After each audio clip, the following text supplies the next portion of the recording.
Hola a todos. Hello everyone. Thanks for joining another streaming. Today we are going to talk about how to create adaptive UIs with Xamarin.Forms. And when we are talking about adaptive user interface, we are talking about interface that adapt to different conditions, like for example, different screen size, different orientations, different, I don't know, kind of device and all this stuff. So let me start with the streaming. As always, you can use the chat to ask anything, to share any feedback, to whatever you want. I will try to be attend and take a look to the chat every few minutes. And let's talk about the topic of today. I'm going to start sharing the screen. So, as always, when I'm doing some new streaming, I love the idea to allow you to choose the topic. And to do that, what I'm using for now, maybe there are any other best approach. If anyone know anything else or better, just let me know. But at the moment, I'm just using a poll on Twitter, and the last poll had different topics. One of them was adaptive UI, that, as you can see, with 126 votes, was the favorite option. Then the second option was animations, and the third one was dual screen device like Duo or Neo, and talk about the two-pane view and all the stuff to adapt all mobile applications to work with two screens. So you choose that, and for that today we are going to talk about adaptive UI. I noticed that, as you can see, there are some questions about what is that exactly. Sorry if I not expressed that correctly, but in a poll here I cannot write too much. But when I'm talking about adaptive UI, we are talking about create user interface that adapt to different conditions, screen size, orientations, and all this stuff. So this is for today, and I'm really excited about the next streamings because I don't know if everybody knows. I hope that yes, but on May this month, in 19 and 20, we have the bill. Will be an amazing event with very exciting news, and everything will you can follow everything you with just connecting via streaming. And my idea for next week is continue with I don't know if you know Core Gallery. Core Gallery is a mobile application that we are using internally in Xamarin.Forms to test everything. We use for UI test, for some testing to validate any control or any property, but it still have the look and feel from the beginning, many years ago. And I started this weekend, and probably on next week I will again give you the option to choose, but will be an option between this application. Probably maybe create a test case page and the detail page of every control, or maybe create a property pane. With a property pane, I mean use, for example, get the type of a button and directly extract and read all the button properties and the kind of the property, if is a string or an integer or whatever. I create a property pane, a view with different controls to allow you to modify any of the properties of the control. So I will probably give you these two options to choose, and this will be the streaming of the next week. And after build, probably we will do some streamings talking about some of the new stuff. That again is really exciting. So come back to today's topic. We want to talk about adaptive UI, and we have mentioned some options like, hey, manage different screen size, manage different orientations, and all this stuff. But let me do a quick summary of the topics. So I will start talking about the device class. I don't know if you know this class, but it's one of the main class in Xamarin.Forms to be able to adapt the user interface to different conditions, because includes a big amount of properties and methods to, for example, detect if the application is running in one specific platform, or if running in a phone, or if running in a tablet, and all this stuff. So we are going to start with this class. Hopefully you will know that, and we will pass all this stuff quickly. After that, I want to talk about some events that you can use, are mostly page events that you can use. Maybe I must increase the size of the font. That's probably better. So we'll use some page events that you can use to detect, for example, when the size change, or when the orientation change. So with that, we are going to do some quick samples to review this stuff. After that, I want to introduce you a Visual State Manager and Visual States. So we can define different visual states, different appearance to the controls. By default, all the controls have different states, like if the control is disabled or not. And we can use some properties or some stuff related with the pairing of the control in this state. Of course, we can create our custom visual states, and Visual State Manager is a manager that allows us to change between the different states and get some relevant information about all this stuff. We will use Visual State Managers, and maybe I will try to talk a little bit about animations to do the same stuff that we are going to do before with events. So we are going to see how to, for example, adapt the application to different screen size, just using the Visual State Manager. And after that, I want to continue talking about state triggers. State triggers are a new kind of triggers included in 4.5. If I'm not wrong, is in experimental state so far. And this kind of triggers allow you to use chain between visual states based on some condition. So for example, these triggers can detect if the rotation chain, and with the rotation chain we can use a place on some visual state and changing the pairings of one of the controls in the user interface, or different controls from the interface. So I think that will be enough. Not sure how much time we will need to see all this stuff, but probably 1 hour and a half, more or less. If we have time, I want to talk very quickly about other stuff, like for example, resource dictionaries. So it's important to organize all the styles and all the results of our application in different resource dictionaries, because based on different conditions we can swap and change what resource are we using or not. This is very useful in different conditions.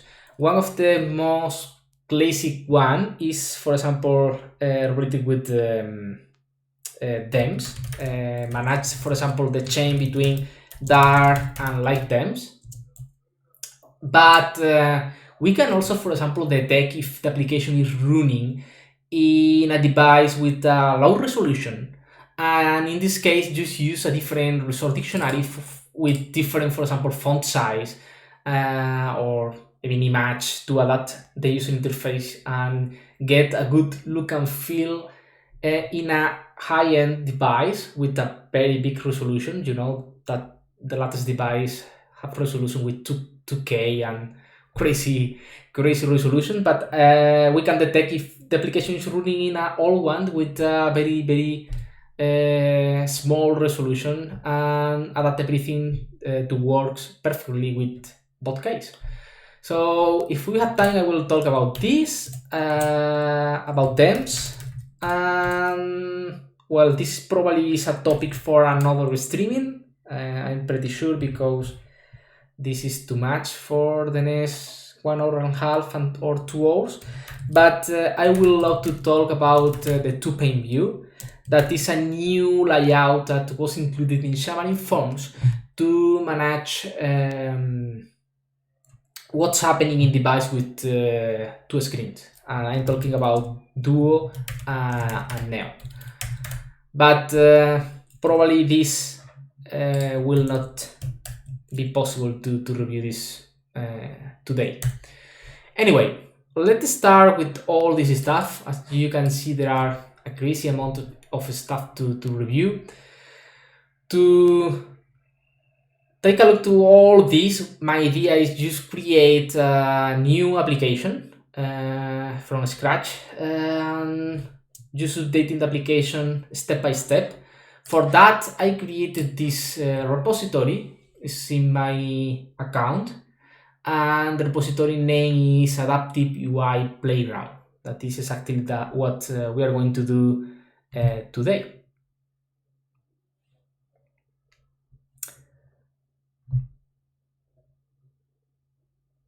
Hey, hi Onyx Junior.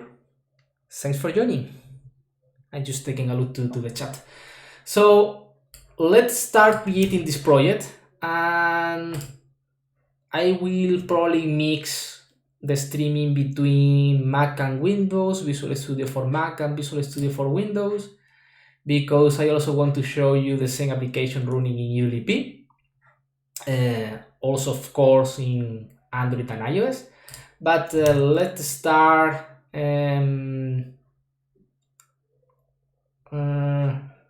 Well, let's start doing the following. I'm going to create the application in Windows.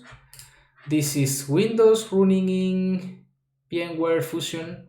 So I'm going to just start Visual Studio for Windows. I'm going to create the project.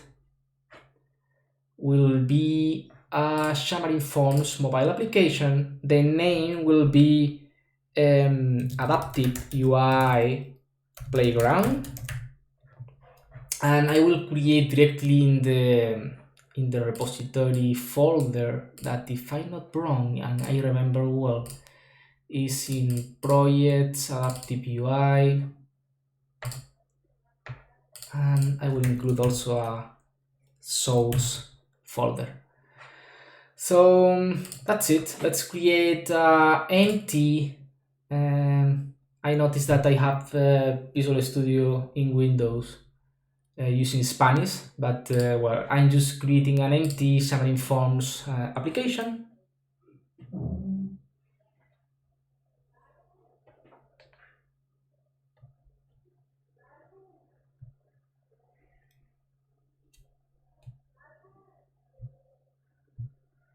Okay, we have it.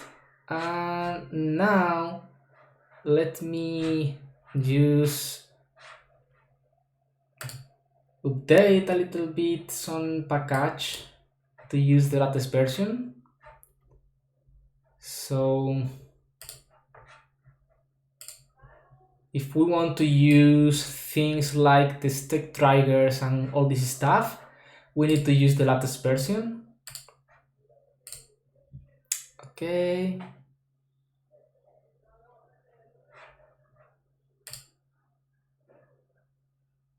Hello, Ferran. Welcome to the streaming. Yeah?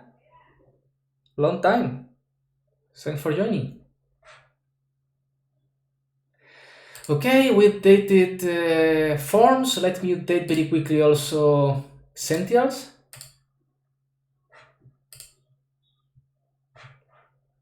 And with that, if I move to the project folder,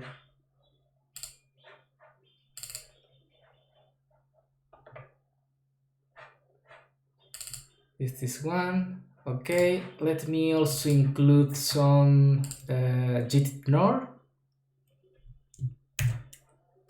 Let me reuse a common one.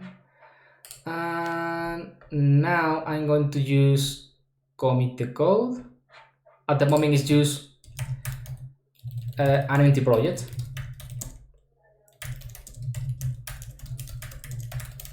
Okay.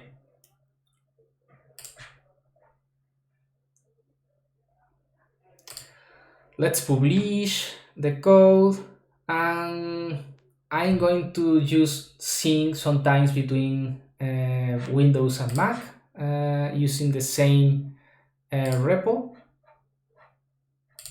So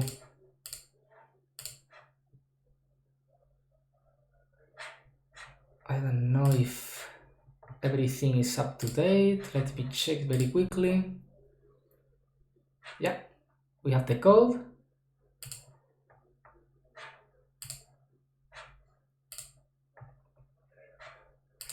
Okay, it's good. Let me use fetch everything in Mac and open the same project in Mac. So let me move to documents and adaptive UI, source, this project.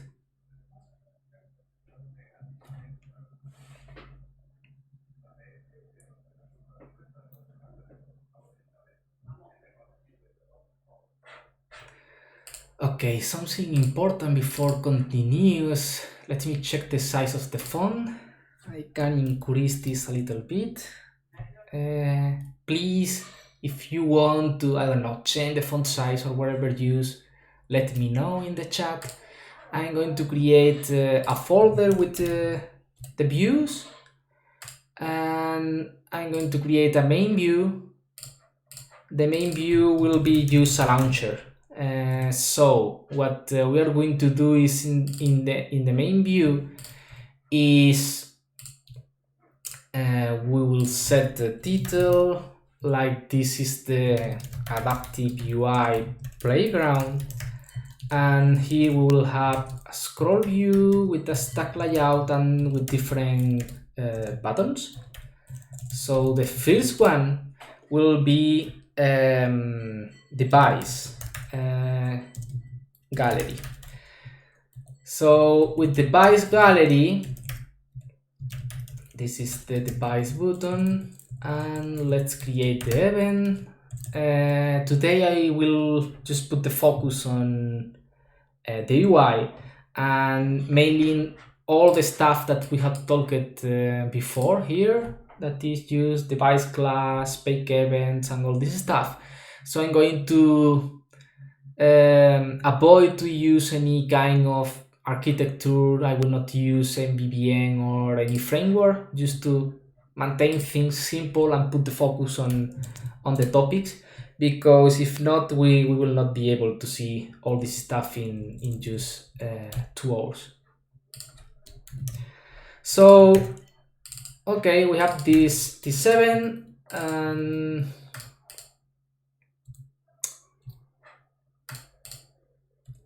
let's create then the device gallery. Okay, that's cool. And here the only thing that we are going to do is just navigate to this view. Cool. And let's start with the device gallery, creating some code. First of all, let me put the title. Let me remove the main page that we will not use, and in the application we need to change the main page will be main view. Well, if I write correctly. Okay, we have it. So Let's launch this very quickly. I have the simulator, iOS simulator and the Android emulator ready. So let's start. While I deploy, just remember that if you have anything, any question, or if you want to talk about a related topic or whatever, just let me know and we can see in the chat.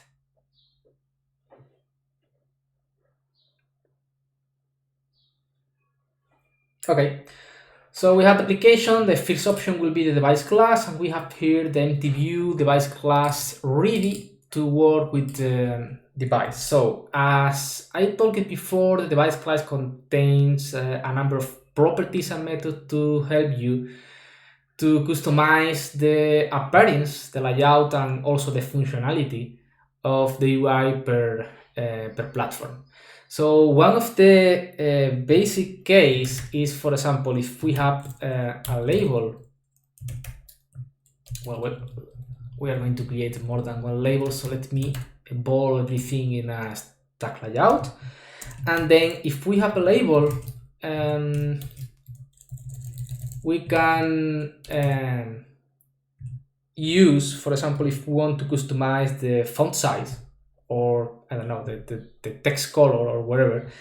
But we can do the following. Of course, you can do something like font size is medium, and using that means that the font size will be medium in all the platform. Remember that we introduced a different set of size, of font size, are a little bit different by platform, and if depending of the system configuration can change a little bit. But well, anyway, this means that we will use a medium font size everywhere and in all the platform. In this case, we have an Android, iOS, and ULP native project. So in all these platforms, the font size will be medium.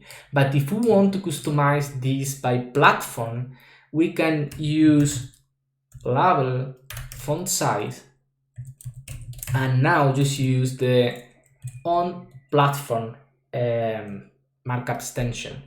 So on platform markup extension need the type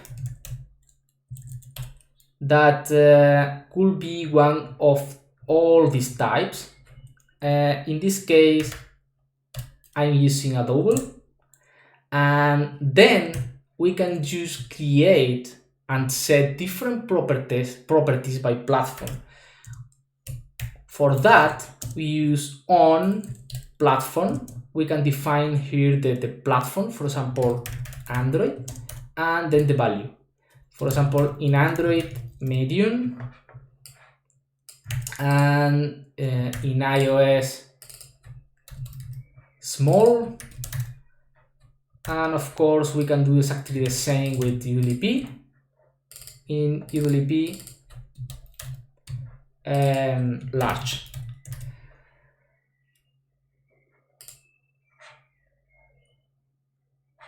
Let's set some tests. This is using on platform. And if I'm not wrong, what's wrong here?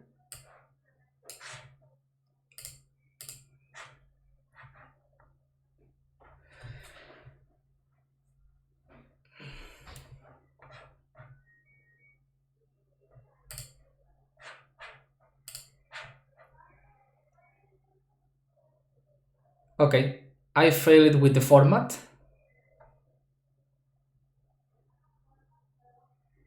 Yeah, so I made a mistake with the type.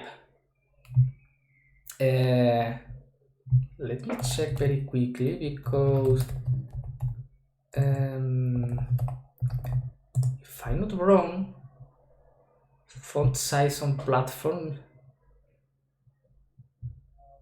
is double, right?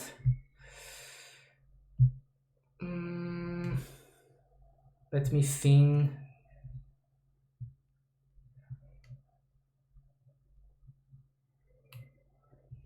Oh, I noticed what's wrong.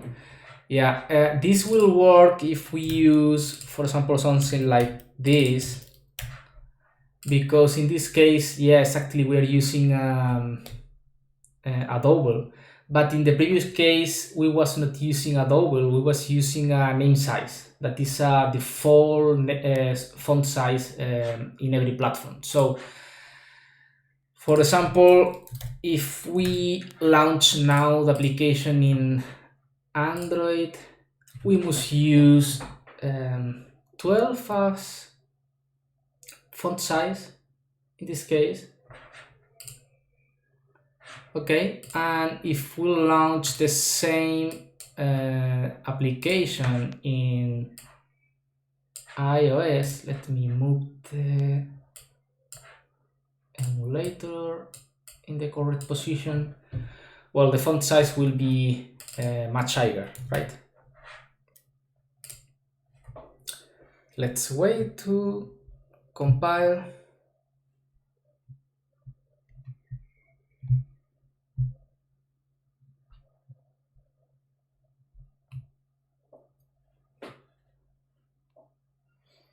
Come on.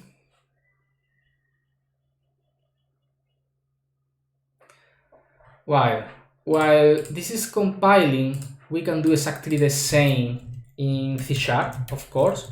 So we can set a name like C# on platform label, and the text will be using well, in this case we're not going to use on platform. What we are going to use is device runtime platform. I'm waiting to the iOS deployed. Come on. Well, while this continue, so we have this name, and in the code behind we can do something like, oh, I know that why it's taking more time than usual, because I did an auto deploy to my iPad, that I have it connected to use with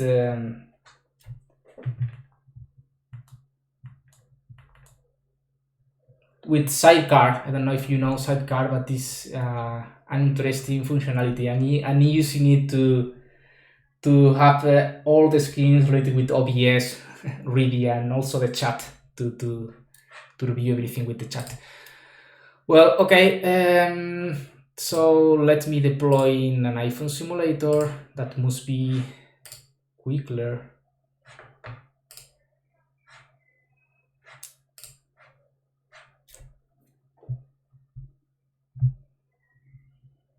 Come on.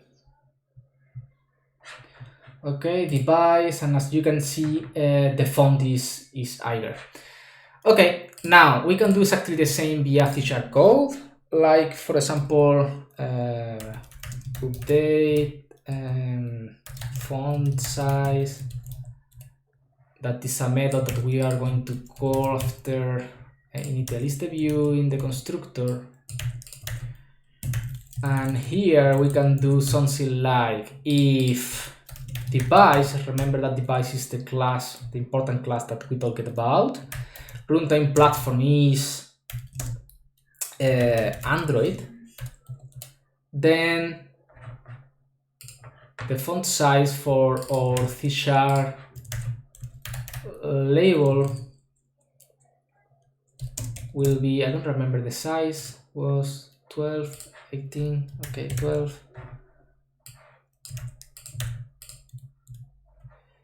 In iOS was 18, and in UWP was 24. UWP. Okay, so you can do exactly the same, but in this case via C# code, and just customize the user interface based on the platform in this case. Okay, of course you can use exactly the same to split functionality based on the platform. So if you want, for example, to, I don't know, save something in the Android in a SQLite or in the Android storage, if you only want to do that in Android, you only need to use this conditional and execute the code that you want, and will only be executed on Android. Well, this was very simple. I probably know that all of you know that, but it's the main case and main functionality to customize the UI based on every platform. As probably many of you know, we have something very similar, but instead of use on platform, is called on idiom. And in this case, what allow this to us is to customize the user interface or the logic of the application based on the kind of device. If we are running the application in a TV, or if we are running the application in a phone or a tablet, all this stuff. So the syntax is very close, but in this case is on idiom. And then, as you can see, we have different properties. So on idiom, for example, font will be 18.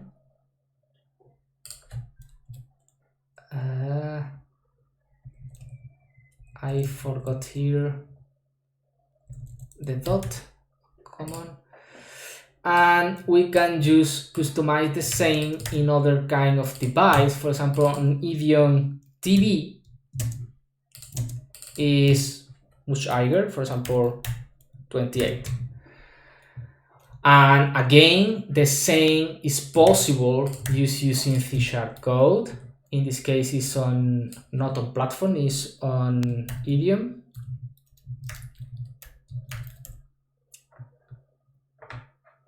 And let's move to our C# code, and it's very similar to the previous case. Is if device, but in this case, instead of use the runtime platform, we are going to use idiom, is font, then, or in this case, if is db,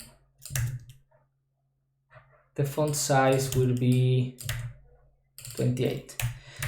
So this is one of the main case to customize the user interface, and the first of the topics for today, that is use play with the device class.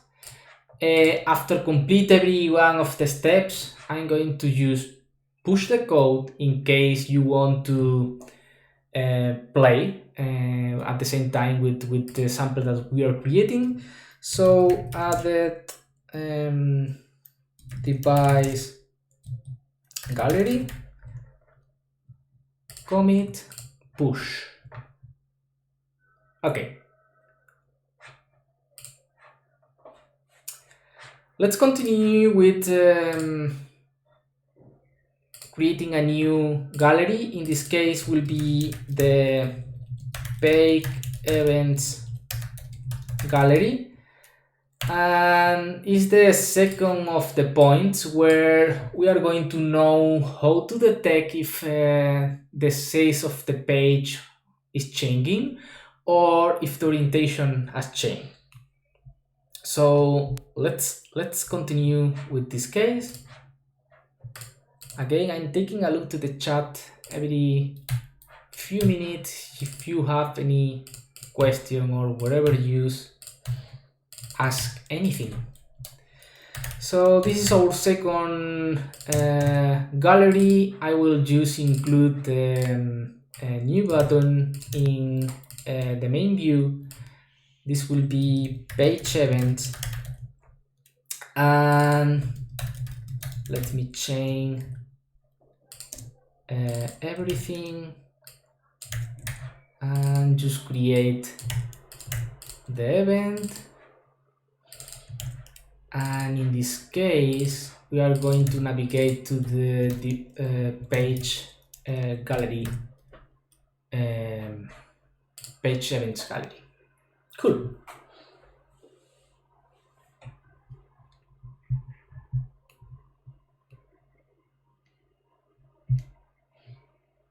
Okay, we have the same sample, now it's empty, and now let's go to the page events.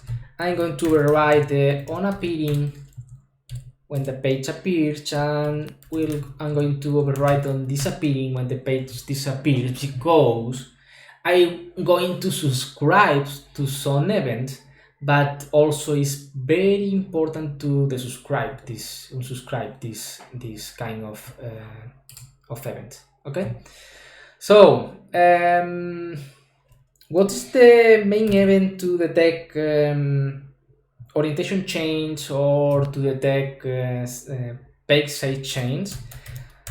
Is the size change event. So we are going to create the event.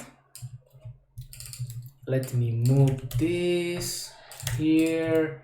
Let me call it on page size change, and we are going to unsubscribe the event here. Okay.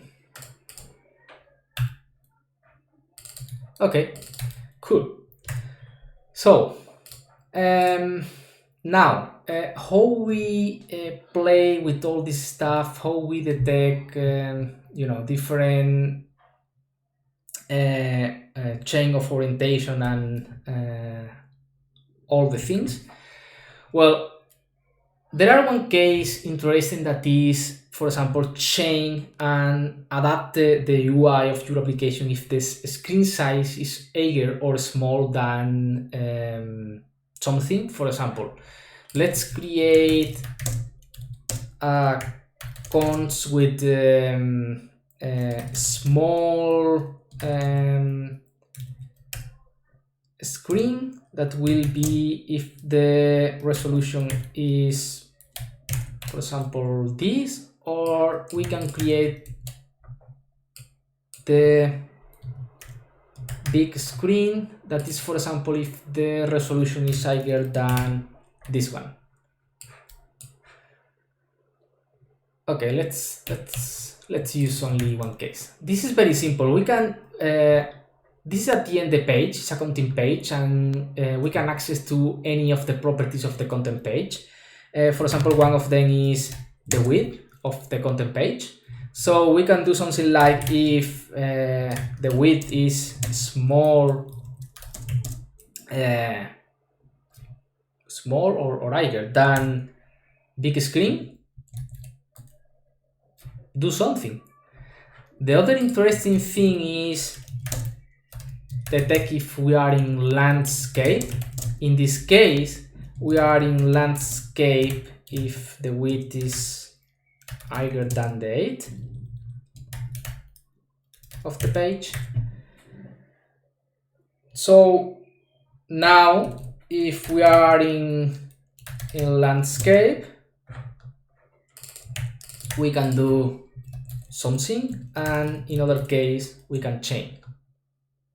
Okay, this is very simple to test, so let's rebuild to be sure that this is compiling.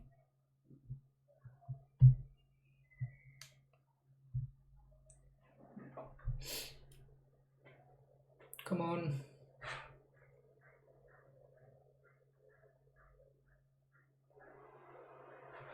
So yeah, let's create something in the page events gallery. For example, let's create a stack layout.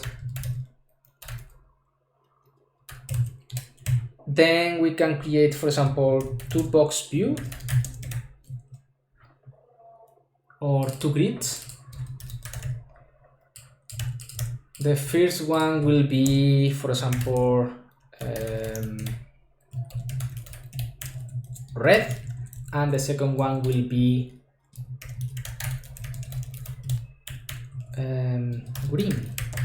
Now, if I launch the application again, in this case in the iOS simulator,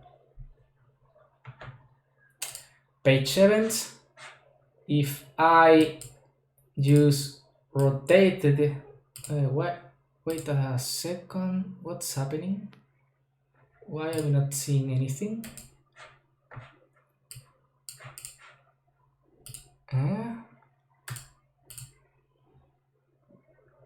I'm editing the correct page, right?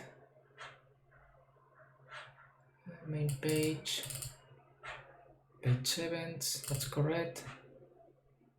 Okay. Looks correct. Okay, let me try again.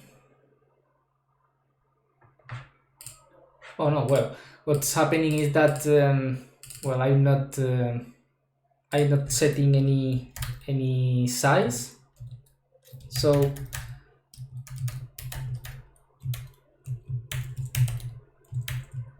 let's do something like this.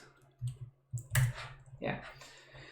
Okay, so now we have the two rows, the first row with the first grid and the second one with the second one. If we rotate, we are seeing exactly the same, but in this case,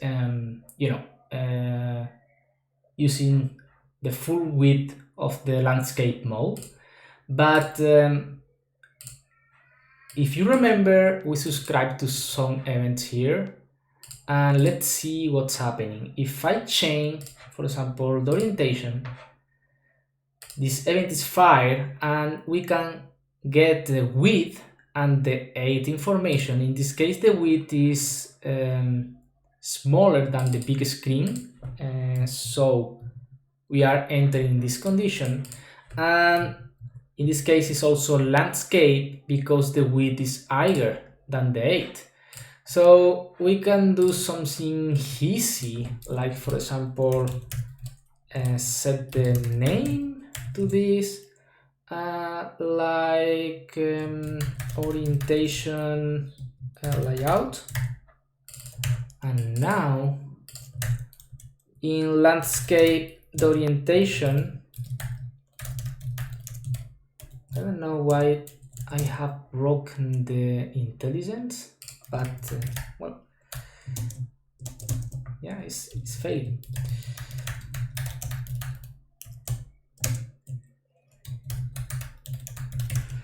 Well, I don't know why it's failing, but in landscape we are going to use horizontal stack layout, and in other case we are going to use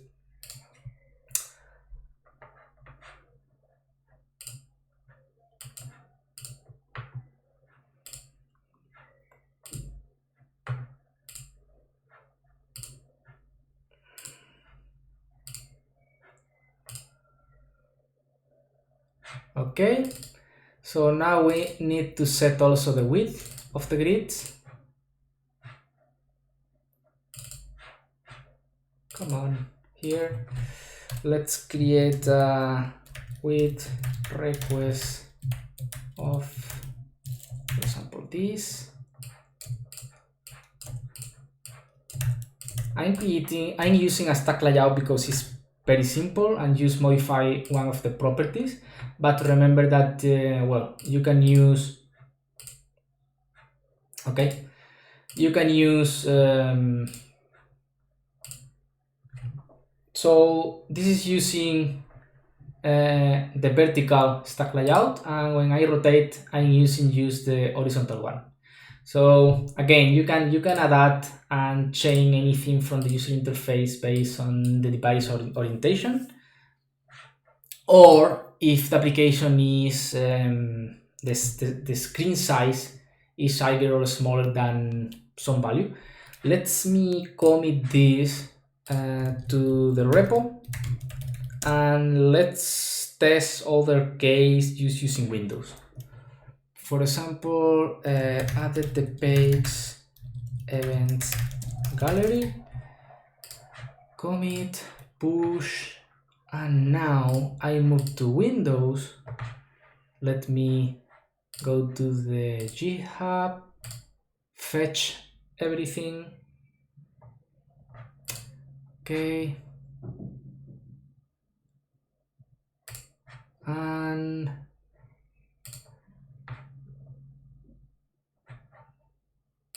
now we have here the same code that we created on Mac.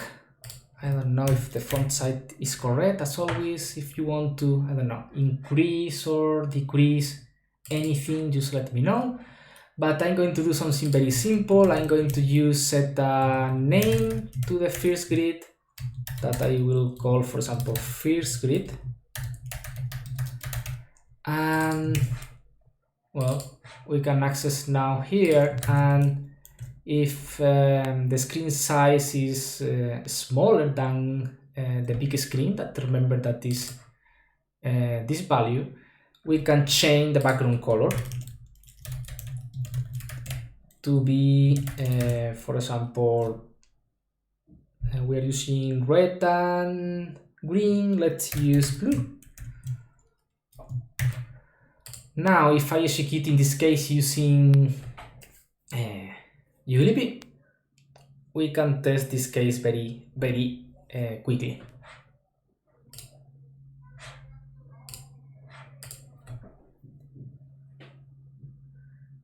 How is going everything until this moment? I think that I'm reviewing just the basic concepts related with with Xamarin.Forms and have adaptive UI, detect the rotation, orientation, and use the base class with on platform and on Evian to customize the user interface based on the platform or the device type. So, well, this was our sample with device, and this is our new one. In this case, use with the page size chain. What's happened here is that not only, of course, the page size chain event is fired when the rotation chain is, of course, fired every time that the size of the screen change. So if I change the screen size, this will be updated. Let me just test this. So if the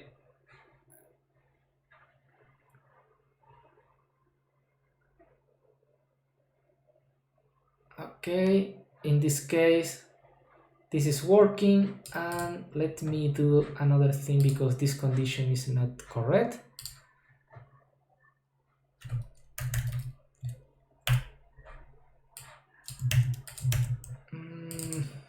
I don't remember what is the initial color of the first grid, but I think that is green. Okay, so I'm not going to detect change in the orientation in ULP, so I am going to do only this if, remember, device runtime platform is device ULP, and in other case I will detect the orientation chain in this way.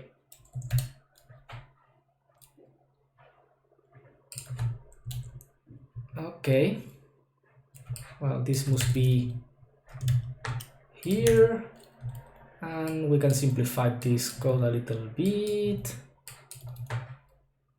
Okay, let's test the same.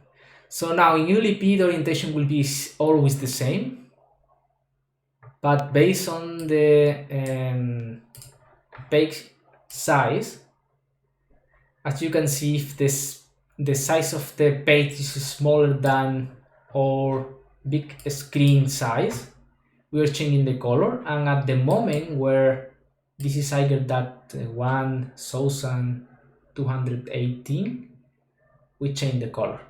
Of course, I am doing very basic user interface here just to demonstrate how to do that, but you can change all this stuff, or you can do more crazy things here, like for example manage multiple animations, to use move, unchain, for example, in a grid, the grid rows and grid columns to readapt all the user interface. Based with the same, it's very interesting the case of use of content views, because, for example, imagine a master detail navigation.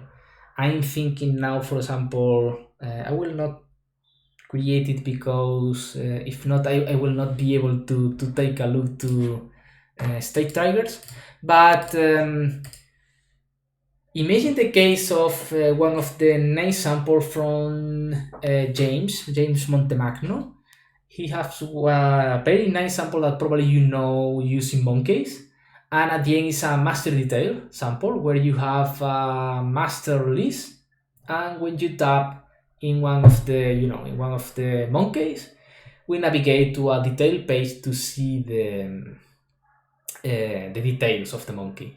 This works very nice in fonts, but if you want to adapt the user interface and the experience of the application to other device, for example, to run in a Samsung TV or to run in a desktop, like in this case, we're using ULP, the only thing that you need to know is the correct use of, for example, content views with the device class, because at the end the monk case is only this case where imagine that this is the monkey's view, and when we tap in a monkey we are push and navigating to other page. Of course, here you can just limit using device to avoid, in case, for example, to be ULP, not allow the navigation. And then what you can do is in the same page, you have the monkey list in a content view, the detail page in another content view, and in that way you can use in font make the monkeys list content view visible always, and we only will show other content view in the same page in the case of desktop. And again, you can readapt the user interface based on the screen size, in case that, for example, the size of the screen is lower than 800, for example, that is, you can configure the smaller size of the screens in ULP, but for example, this screen size is like the phone experience, and if you increase the size, well, we can see splitted the screen between the monkeys list, and then just here in the right side the monkey detail of the selected monkey. So yeah, you can just adapt the navigation also and all the user interactions just using these very basic concepts using the device class and some basic events like the page size chain event. And I don't know if you want to see very quickly. I think that we can take like 10 minutes to replicate the sample that I mentioned with monkeys. If you want to see it, we can create it as far as possible. But if you have just captured the idea and you know what I'm talking about and want to just continue, just we can continue, not say nothing. But if you really want, because you are lost with all this stuff that I mentioned with the monkeys sample, just write in the chat, hey, I want to see this sample, and I will try to create it.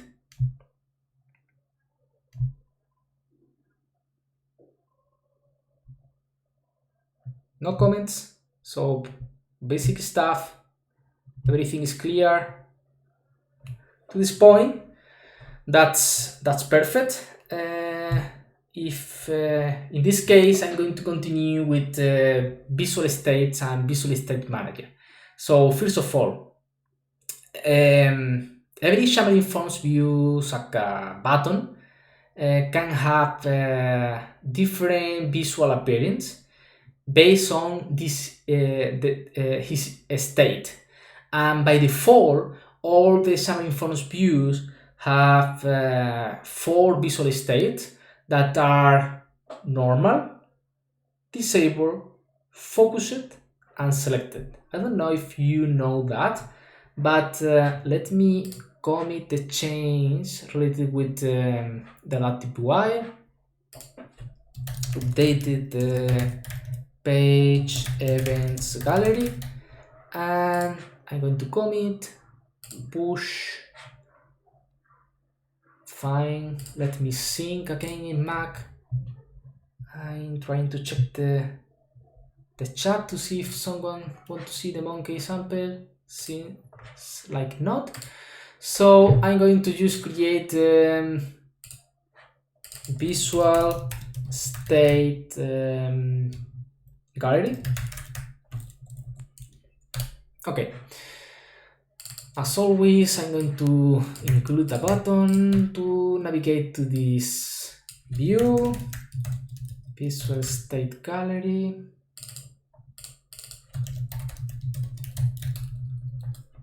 Okay, on visual state button is clicked.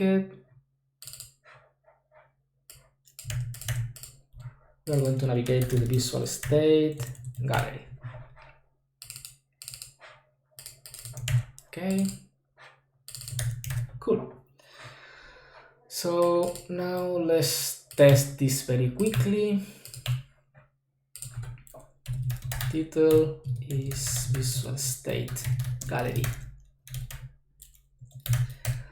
Let me launch this. I think that is in the iPhone simulator, and then let's see all this stuff very quickly with a very simple case.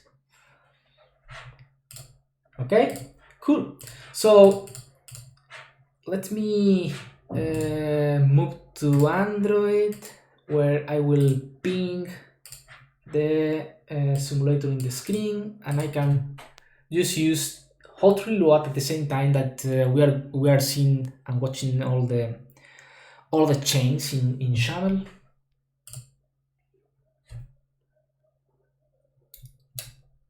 Let's create two very basic samples.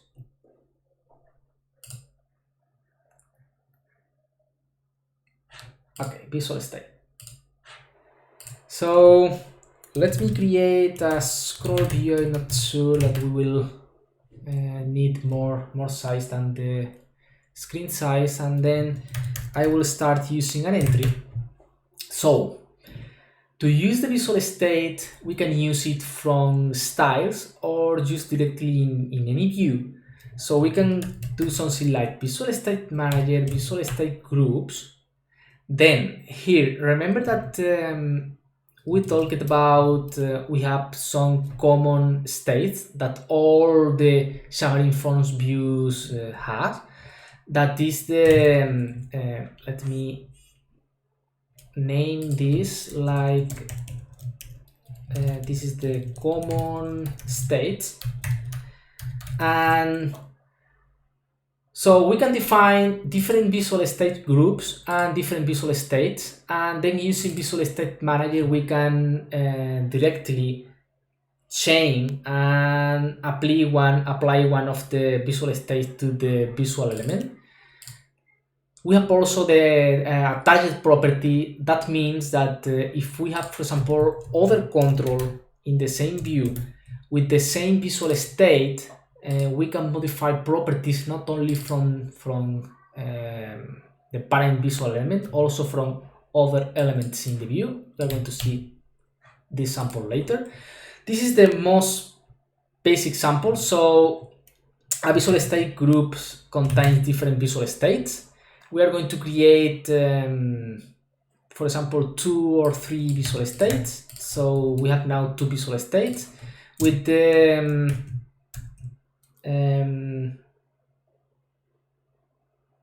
predefined visual state that all the views have. If you remember, I mentioned that we have, for example, visual state like focus, disable, and all this stuff. So let's create the focused visual state. In the focused visual state, now what we need to do is create the setters and what properties we want to modify with this visual state. So I will create the most simple case, just modifying the background color. If the control is focused, the color will be pink, for example, and if the control is I don't know, the normal state, for example, in the normal state, let me copy a little bit. I'm trying to write as much as code as possible to see everything, but let me simplify this a little bit. So I update with hot reload, and as you can see, I have not applied any background color to the entry, but the background color is light gray because now the state of the control is normal because it's not selected, focused, or disabled. So for now the color is light gray, but at the moment when I just set the focus to the control, the visual state of the control passed to be focused, and for that the color of the background color of the entry is pink. We can mix this sample with I don't know, a most complex sample. Let's duplicate this entry. Let's create here a label. If you take a look to this sample later, just remember that this is the basic use of visual states using the default views states that are normal, focused, also we have selected and disabled. Cool. And now with the second one, we are going to use triggers. So how many of you use usually triggers? I really had the feeling that are very powerful, but are not commonly used in some scenarios where I think that fits well.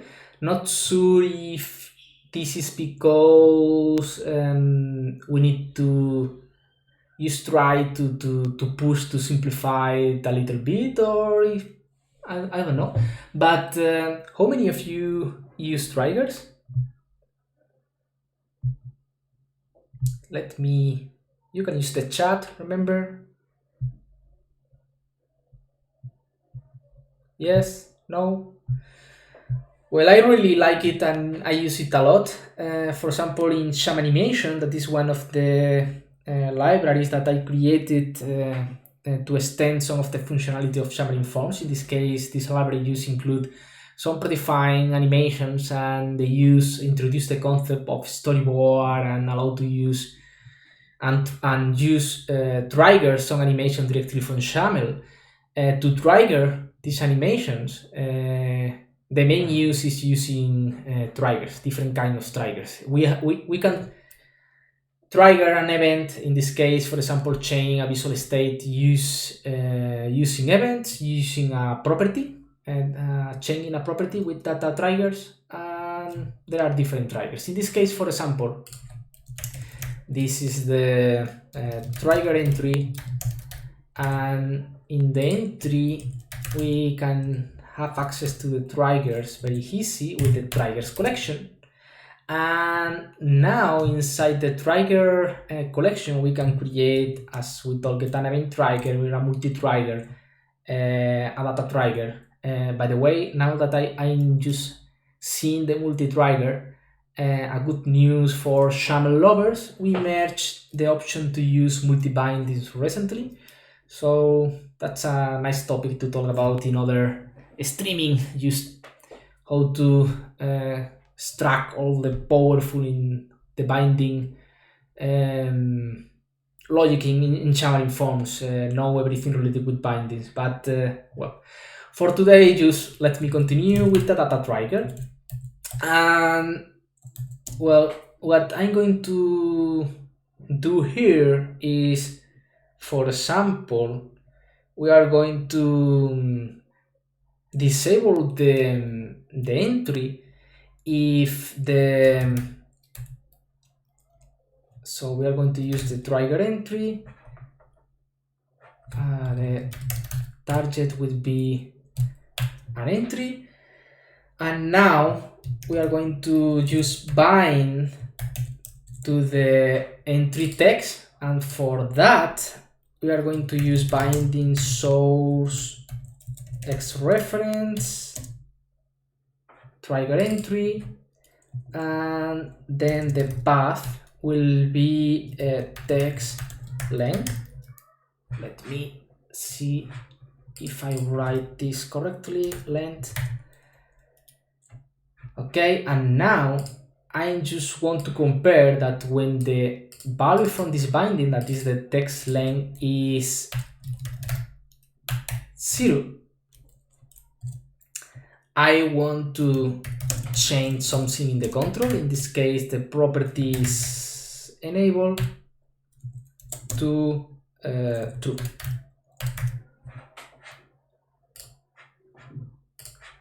Okay, so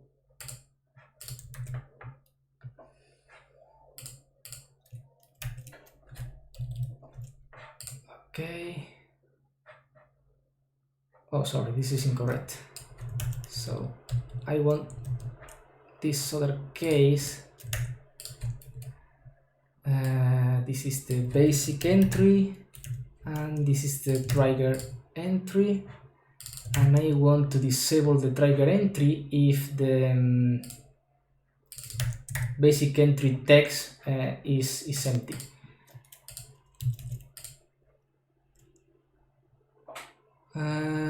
Oh, I was crazy because it was not working, and I recommend to use the output to see clearly what's failing. I am writing length incorrectly. It's not this is something like this. So now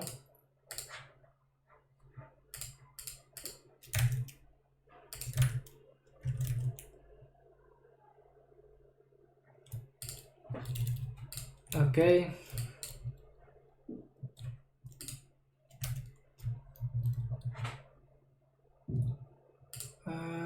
basic entry text length, that's correct, right? In this case is not enabled. Okay, that's what I want, but it's not working. What I have wrong, let me recompile.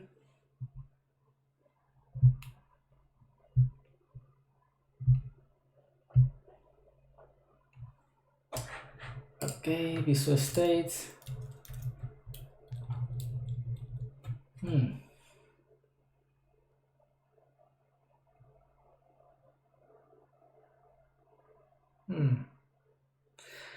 So in theory, if the basic entry text is empty, we are going to disable the second entry. And remember that we have these different visual states. So for example, we can create a disable visual state, and if it's disabled, we can use, for example, use the gray color. So in this case, while we are not writing, yeah, nice working. Now, yeah, I just refresh using hot reload, and yeah. So now, if the this entry is empty, have no text, that is what we are writing here. We are disabling the second entry, we are not able to write it, but also we are changing the appearance of the entry. So at the moment where we are writing, we are enable again this entry, and because the entry passed to the normal state, the color is like gray, and at the moment I get the focus, the color has to be pink. So yeah, as you can see, we have not access to anything from the code behind. We have not write any code to disable or change the appearance of the control. So Visual States is a powerful tool to use, customize, and change the appearance of the UI based on some conditions.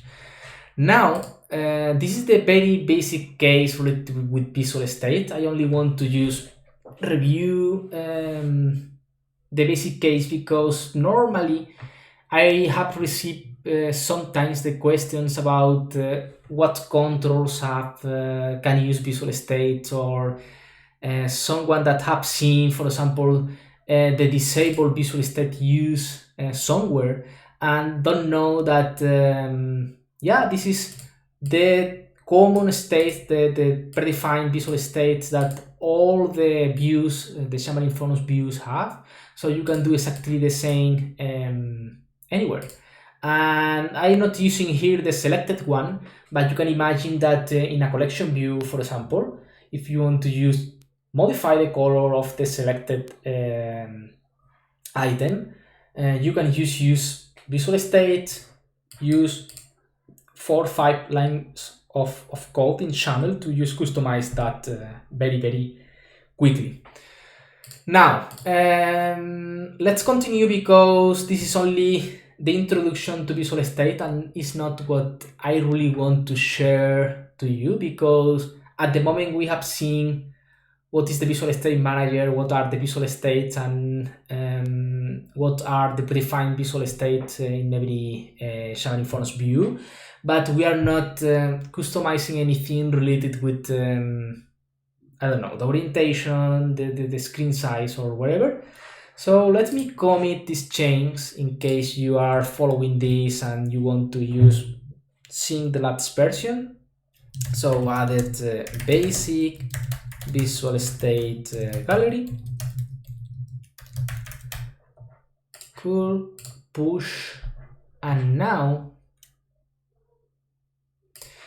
I'm going to move to the control and I'm going to create another view. Before that, let me check the chat very quickly. Okay, no comments so far.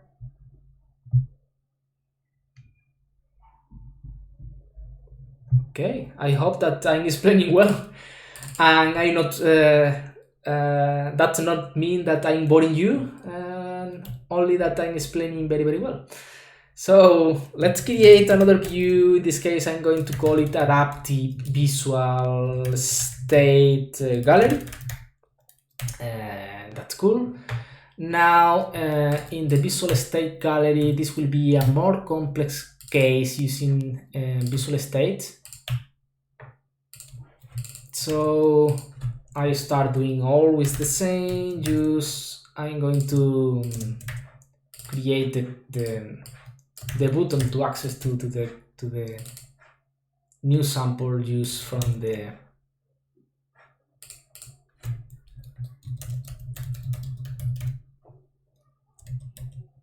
no, this is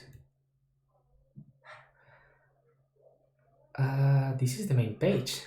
Oh yeah, so I'm going to copy the name to the main page. This will be the Adaptive Visual State button on Visual State button, and this uses adaptive. Cool. Now let's create the event. Okay. Okay, and it's adaptive Visual State Gallery. Cool. Let me launch the sample, and now I'm going to try to create a simple sample using Visual State.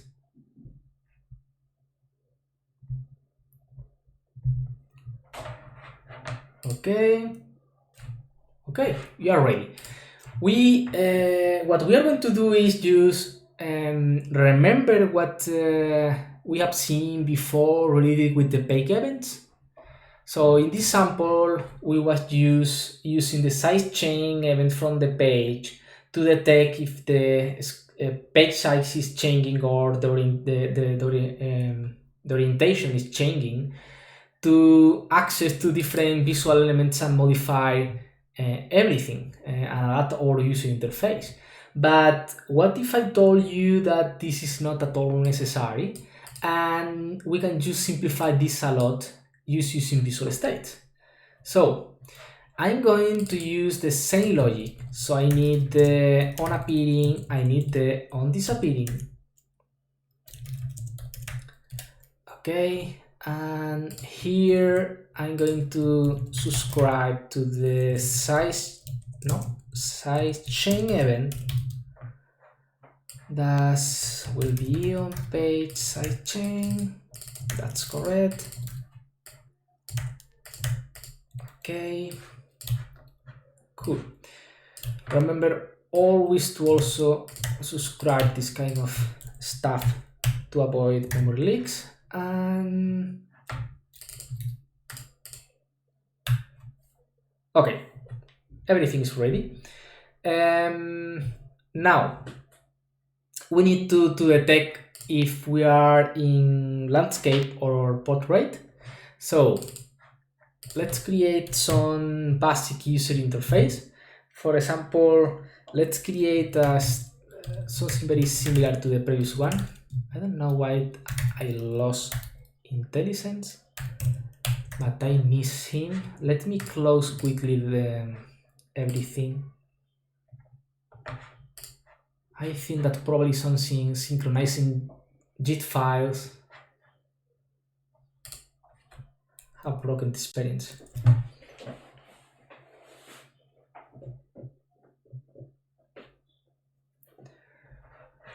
Okay. Let me see if now I have intelligence. Yes. Okay. So, well, what I'm going to create is very simple. I'm going to use create, for example, another stack layout. Inside this stack layout, we can have imagine that is a window layout with different options.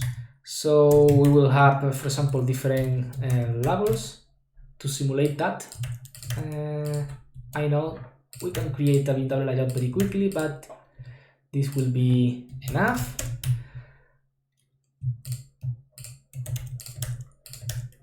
Okay, 4 items, and then we have here a grid with some size background color, gray. Yeah, gray, it's fine. Let me execute this to see the interface. In this case, it's very simple. What's failing? Oh yeah, we have the event 2 times defined. Okay, let me compile. I'm trying to see the chat every time. No new comments. Good.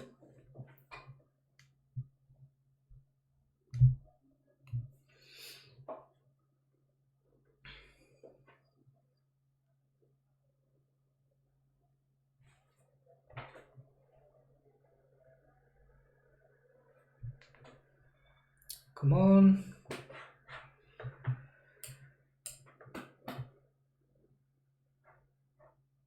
Okay, this is our sample. So this is the list, and this is like, I don't know, the details of one of the items of the list, for example.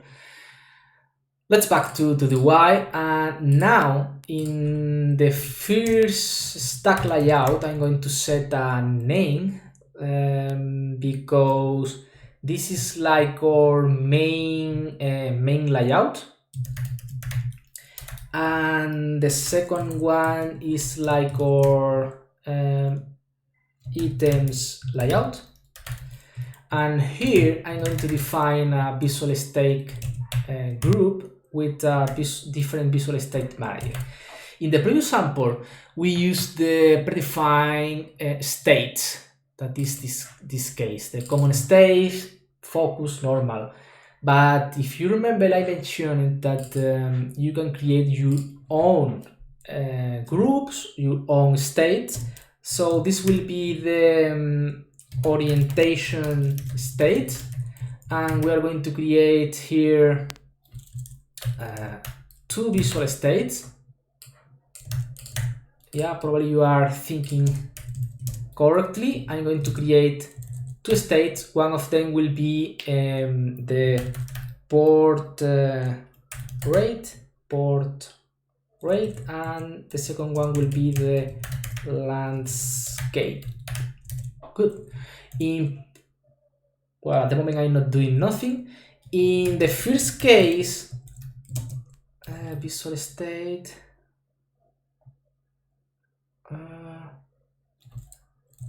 What's wrong here?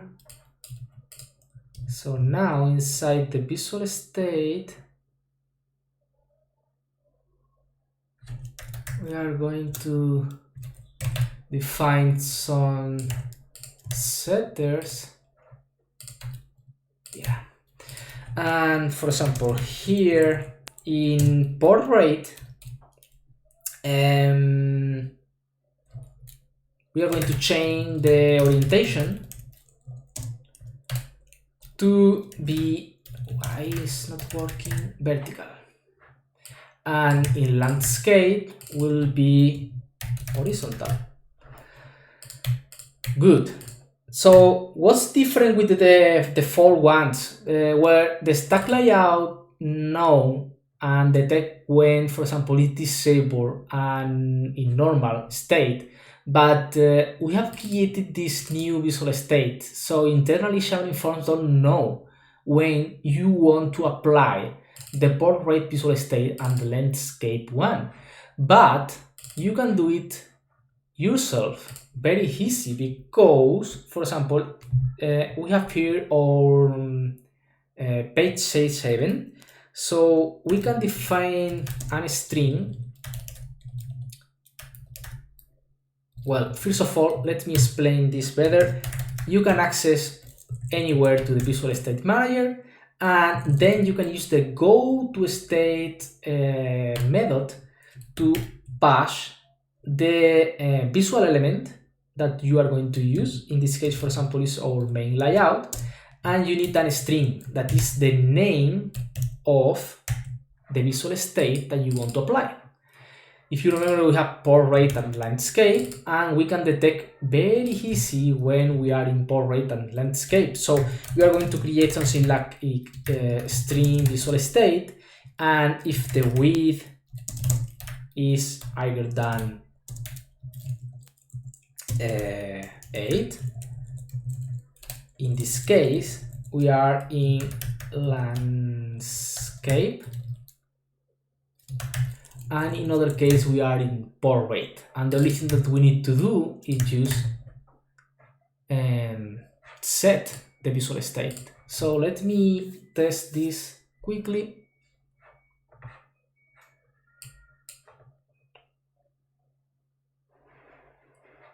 Adaptive user interface. If we change the rotation, as you can see, we are now using a different orientation in the main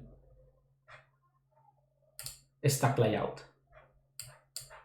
and we can continue doing exactly the same, just in our adaptive UI, doing the same, for example, with this stack layout. If we want to see this by default in a horizontal orientation, that is something like orientation by default is horizontal, and we can define another group, in this case to this stack layout, where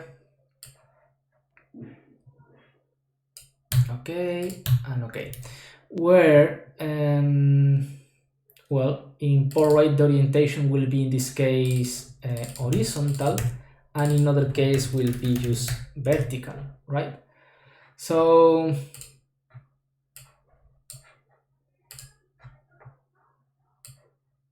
now it's not working anything, always is in horizontal. Anyone can tell me why?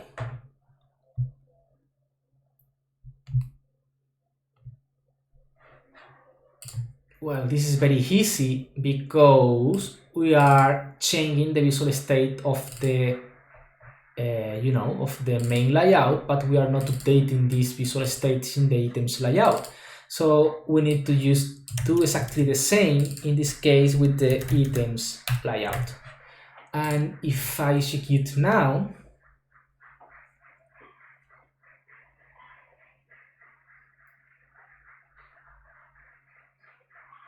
if you hear some noise background now, don't worry, it's because, well, I'm in Spain, and you know that we started some time ago with the COVID situation, and every day at this time, at 8 o'clock here in Spain, everybody is going out to use applause to to the medicals and everyone that is supporting us to allow to continue pushing and improving with the actual situation. So sorry for the noise, but it's for a good reason. So now, well, we are seeing this in horizontal. This must be item 4. Let me update it very quickly. Where are you? Here. Item 4. And if I change the rotation, voila, we see the items in vertical, and also we are changing the main layout. So as you can see, it's very simple with some visual states, and using Visual State Manager, we can just update what is the current update in every case, just using the go to method. And this is very, very nice, but let me just commit adaptive visual state sample.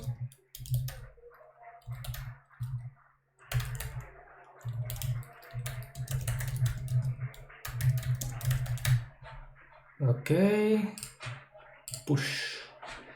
And now I'm going to use open also Xamarin.Forms. I don't know where I am. Let me move to the latest version of 4.6, where I want to show you very quickly what is the state triggers.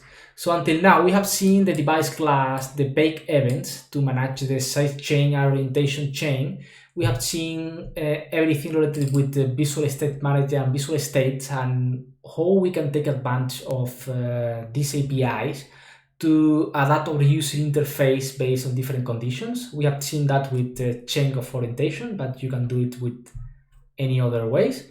And now we are going to see state triggers, and it's one thing that I really like to match. So let me open Xamarin.Forms, because I want to just copy one of the samples or show you one of the samples to not extend this too much.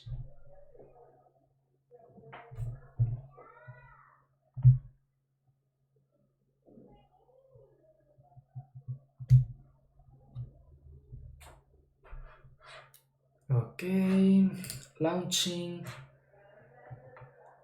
So I don't know if you have seen sometime or anytime the Xamarin.Forms core gallery. Remember that at the beginning of the streaming I mentioned that in probably next stream we are going to continue working with the user interface of this application to improve the user interface of this application. But today the appearance is, well, it's different, but it's very functional because we can access very quickly to any of the I don't know, Xamarin.Forms issues. We have a big amount of UI tests. We have galleries like this one, but for example, in the case of any specific control, for example, the collection view, we have galleries to test everything related with collection view, the selection, the grouping, the everything. And of course, we also have some samples related with state triggers and visual state triggers too. So let me launch this on Android. And probably what I'm going to do is copy directly some samples to our created sample, or maybe I will just include some more stuff after the streaming, but we'll see how we progress in the next minutes. So I must have this prepared, but was not, because now it's compiling from the beginning everything. I know perfectly how much time this will take, because I compile the same project sometimes along the day. So I don't know, if you have some comments now. Is a good moment to use, I don't know, talk about the topics that we have seen, or if you want to just see any of the other topic not commented, just let me know. So while Xamarin.Forms is compiling, maybe I can just open this sample to see other stuff like the dems. So this is the Xamarin.Forms gallery.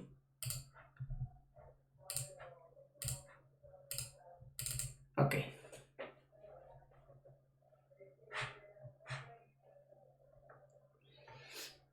So how to manage other stuff like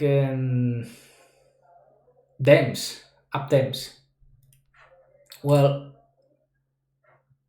you can have different resource dictionaries. In this case, I have a dark dem and I like dem resource dictionary, where, as you can see, I have defined the primary text color and the primary and secondary background color. And the only thing that we are doing is we have a settings page in the application, and when we change the dem, we are just setting different resource to the application resource. So in this case, we are injecting and changing the color use, but in this case it's only color. But of course, you can define here also, I don't know, converters, fonts, or whatever. So the same logic can be used to other stuff. Like, for example, you can use, I think that in this application I'm using Xamarin Essentials. You can use Xamarin Essentials to detect and access to the device info, and, for example, detect what is the screen size in pixels. And, for example, if the screen size is very low, I don't know, a very old device, you can use a resource dictionary with a different set of font size to adapt everything to this kind of device. So, well, and I talked about all this while I compile this, that I need to clean, so will take more time. So what I'm going to do is, while this compile, I'm going to show you the code, and after that we are going to see how it's working.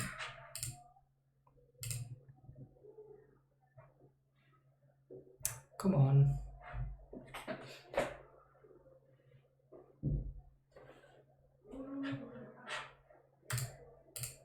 Let me close.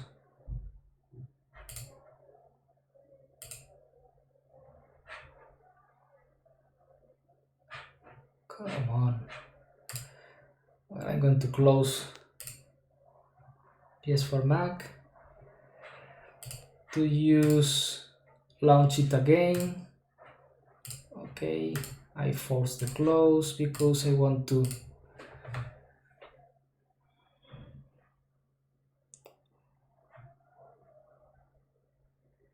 Okay. How to change the app theme, not based on the base theme, like the Xamarin.Forms control gallery. Okay, so let me open other sample to talk about this topic. So while I compile Xamarin.Forms project, I'm going to open again the gallery,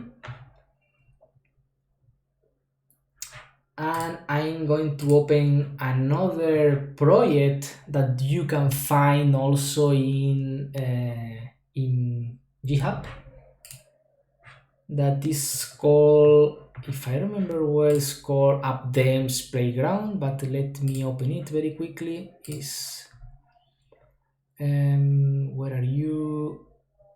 AppDems. It's not here. Okay, let me download it very quickly.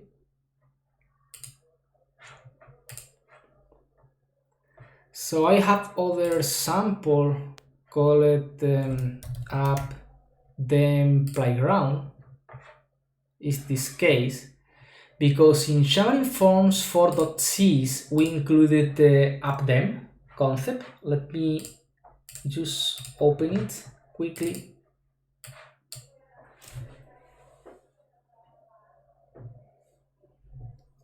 So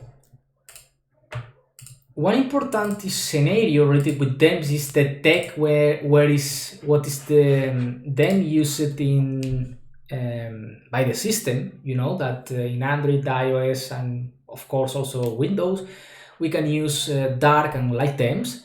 And one important scenario is be able to adapt our UI basing on all these settings, and adapt our user interface for the light and the dark them, and also detect if this change, for example, if our application is running or if running in the background and then the user go and change the them, we need to also detect if this happen and be able to update our application.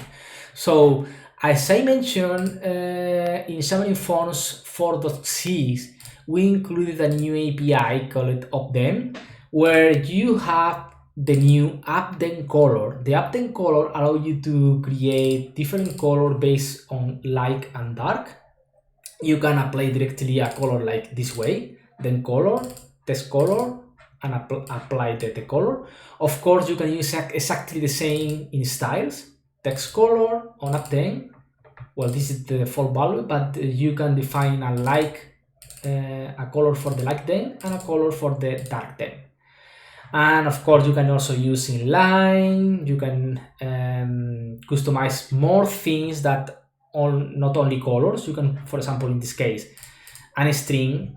In the light dem, we will show a text light, and in dark dem, we are going to show a dark text. But the same applies to everywhere. If you want to just customize an image, I don't know, a margin, colors, the most common case is just modify the colors. But if you want to just customize other stuff based on the system, then you can do it in this way. The other thing is the tech when this change, and this change in this way. And now in application, we included the requested then chain event. So you can subscribe to this event, and in the event arcs of this event, you can get information of the requested then. That will be the then that will be applied. So yeah, you can detect if something change and adapt everything, or if you need to do anything when the change when the dem change. But this is related with the system dems. Okay, now if you want to have custom dems in your application, let me launch this one. That is, I think, a good example. Well, I forgot to compile Xamarin.Forms to. So let me compile Xamarin.Forms to have it ready when we complete to see everything related with dems. So set the startup project and use compile. And now in this case, okay, so it's deploying to the device.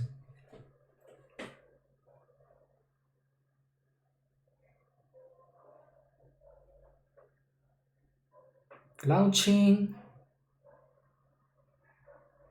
Cool.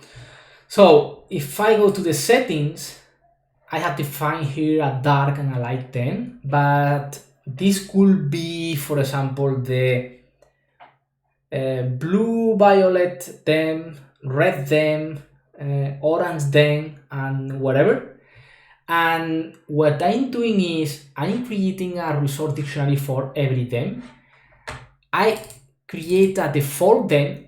The default them will be mixed with the content of the other thems. I'm including here the common resource between all the thems. For example, I'm using font awesome here to define icons like, for example, this one or this one. So I want to use font awesome in Android, iOS, and Windows. So this will not change based on the themes.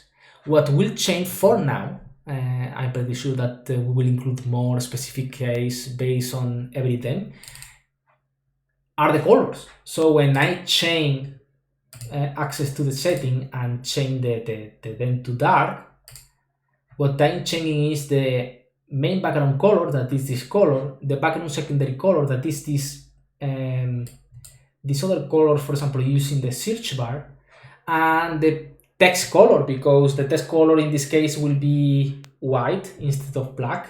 So we are changing that. Okay, cool. So how we change that? Okay, I define in the application, this could be other thing. In this case, it's just a string, but could be whatever you want. Could be an enum, for example, is probably better. But the important stuff is in the settings page. The only thing that I'm doing is I'm setting to the app then what is the what is the current used then, because I can save this value to, for example, XML file or JSON file, or use the storage of the device to save this type, these settings, to use these settings every time that I open the application and know what is the favorite or used then by the user. But the important stuff is just that I'm using the like 10, and the like 10 will use these specific colors with also all the content from the default then, remember, that are some converters and other common colors. For example, the accent color in the application in this case is always the same, that is this violet. But if we allow also, that is something that I'm thinking, below the theming also allowed to choose the accent color if you want to use, I don't know, red, orange, and other colors. This accent color must not be here, and we will need to just move this to other parts. This is Xamarin.Forms compiling. So this is all that I created to just change the themes. We have not a specific code in the platforms. So the only thing that I'm just using is different resource dictionaries, and just set to the application resource one or other one. And as you can see, well, it's something simple and very efficient and elegant way to use customize the appearance of your application based on, I repeat, a custom theme, because in this application I'm using a light and dark theme, but could be whatever you want, orange theme and red theme. Okay, up to you. Just set whatever you want in custom resource dictionaries and use it. Other stuff different is if you want to just adapt your UI based on the system theme, and in this case I recommend to see the latest API included in Forms 4.6, that is the app theme. Okay, so now that I have Xamarin.Forms, I hope to be able to deploy to the simulator, and while I deploy to the simulator, I'm going to go to the code. All this is to just avoid to write all this code, and just go to the gallery page, and we have here a Visual State Manager gallery. So let me launch Core Gallery. If you have more questions, please use the chat. I really love the interaction. Is a nice way and one of the main reasons to do the streaming. So If you have any questions, use the chat. So this is core gallery today. As you can see, if you remember the previous application, we have a beautiful section to access to the test case, and we have a list with different options that at the end are all the samples that we created with I don't know, the buttons gallery, the update gallery, and all this stuff. So based on that, we can navigate to the Visual State Manager gallery, and I'm going to put the focus on the state triggers. And I want to talk a little bit about the state triggers. Well, in Italy was introduced in Xamarin.Forms 4.5, in one of the latest previews of 4.5, and are a specialist group of triggers that are defined to use a chain and apply one visual state based on some conditions. So we created different visual state triggers to manage different conditions. One of the most common cases are the min window width and the min Windows 8, and well, I need to enable. So all this stuff is under experimental flag, and you need to use the state triggers experimental flag to use that, and for that I crash it because I not pressed the enable the experimental flag. But now let's see all the basic case. Let me launch again quickly the core gallery, and then I'm going to visual state, and in the visual state gallery, state triggers. Now, yes, enable this, and we have min width and min 8. And what is this? Okay, let me try to explain this because it's really interesting. So remember the case that we have seen before in our sample using the sidechain event, and in this case using go to state using the Visual State Manager. So state trigger just simplified all this stuff because allow you to create something like this. So you create, as always, the visual state group with all your visual state. In this case, we have 4 visual states that are width, narrow, medium, and large. And the only difference is these lines. So as you can see, in every visual state, we can use a state trigger.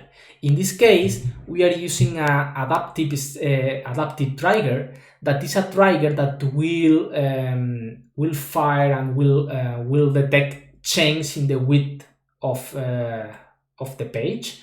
And for example, if the page have a size between 0 and 800, we will apply the background color red. Between 800 and 1000 will be blue. Between 1000 and 1200 will be orange. And in case of very width screens, we will see the green color. Of course, we are just modifying here basic properties, but you can modify whatever you want to adapt your UI.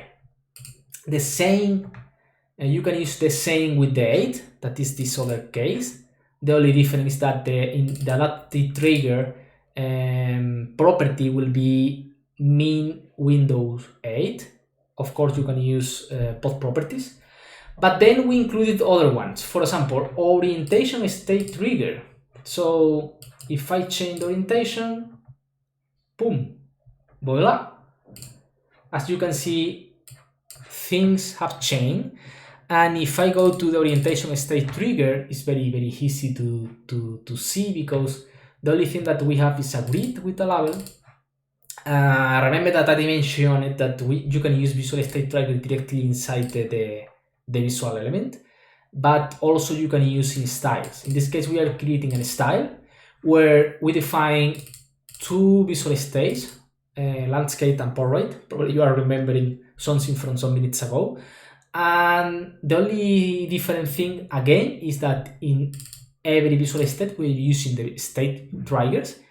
Take a look, and like the setters is a collection. That means that I can create another setter here to modify whatever that I want, other property, for example, the padding of the grid. Okay. The same happens with state triggers. It's a collection. That means that you can use a composition of conditions. Let's continue talking about this a little bit, but in this case it's easy. You can use orientation state trigger with only have one property, that is orientation, portrait on landscape. So whatever you want in landscape, whatever you want in portrait. So very simple, very easy. You can detect anything. In the same way, we have included many other triggers to work with the dual screen device, for example, to detect if the application is running in the left screen, the right screen, two screens, and all this stuff. And there are other more generic triggers. I really like the compare state trigger. Take a look. When I check the checkbox, I'm changing the background color of the page. And this is again very simple using state triggers. Let me move to this sample, that is this one. So what we are doing here is the following. We are using the state triggers compare trigger, where you can compare any property to some value. Take a look that what we are comparing here is the is checked property from the checkbox, and for that we are using a binding. Yes, this is a binding to a visual element, a view in the hierarchy of our page, but you can use bind to any property from your view model, or you can bind to wherever. In this case, again, the sample is simple. If the checkbox is checked, the background color is green. If the checkbox is not checked, the background color is red. Okay, so this is very nice, but the most amazing stuff with state triggers is that is extensible. So you can create your own state triggers. And to see that with more details, let me navigate to another project that I started, that is this one. I want to include more stuff, but at the moment, let me open one very simple case. This is a state trigger. So what do you need to create a custom state trigger? Well, first of all, create a class. You need to the class must to inherit from state triggers base. State trigger base, the most important stuff that has is a property that is active, and a method set active.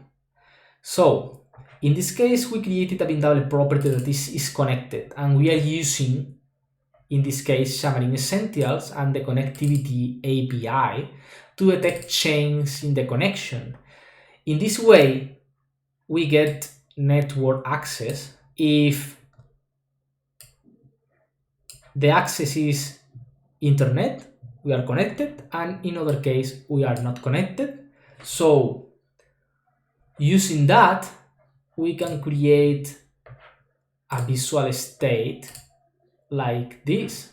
Let me go to the sample, views, network connection, and I hope that you can see this correctly, but we are creating a visual state group with two visual states, not connected and connected. The only difference is that we are using state triggers. If we are not connected, well, we are changing the background color to red and updating the label test to no internet connection. And if we are connected, we are not setting anything, so the label will be connected, that is the default value, and we are updating the background color to green. So Again, it's a very powerful option to use, customize, and adapt everything in your user interface just with a few lines of Xamarin. So I think that is very, very interesting. And we included options to manage things like the orientation, work with some specific device like the Duo or Neo, to detect the screen size. So mostly all the main case related with adapt the user interface to different conditions are well covered with the state trigger that you can find directly in Xamarin.Forms.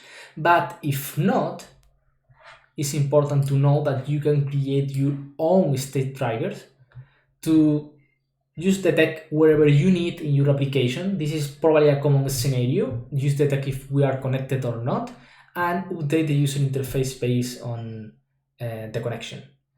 So with that, we have seen device class, bake events, visual state manager, and visual state. I want to introduce a little bit of animations, but yeah, was not sure if we have time or not. And at the end, we have seen state triggers. In the middle, we have seen very quickly things related with new API called opdems, and how to use different resource dictionaries to create no dark and light dems, more that we are creating custom dems.